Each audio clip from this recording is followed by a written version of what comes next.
Hello বন্ধুগণ, সকালবেলায় বাপের কাছে গাল খেয়ে আর মায়ের হাতে ঝাঁটা খেয়ে রেডি হয়ে গেছি এক জায়গায় যাবো বলে।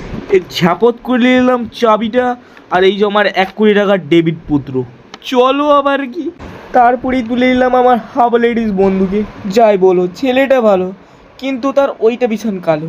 কিছু মনে করিস না বন্ধু, কন্টেন্টের জন্য বলতে হয়েছে বুঝলি। হ্যাঁ, রাস্তায় যেতে যেতে ভাবছিলাম কেন পড়ছি না আমার জীবনে একটা মেয়ে। এত সুন্দর হ্যান্ডসাম আমার মুখটা, কেন পড়ছি না?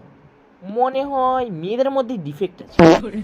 যাই হোক, একটুক্ষণ অপেক্ষা করার পরেই চলে এলো আমার শ্বশুরের লাক্সারিয়াস প্রাইভেট বাস।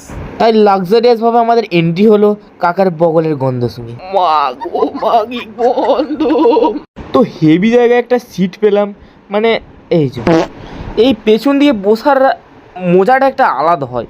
মানে দোলে দোলে যেতে হয়, হৃৎপিণ্ড যকৃতের জায়গায়, যকৃৎ পাকস্থলীর জায়গায়, মানে একটা মিক্সিং ব্যাপার হয়ে যায়।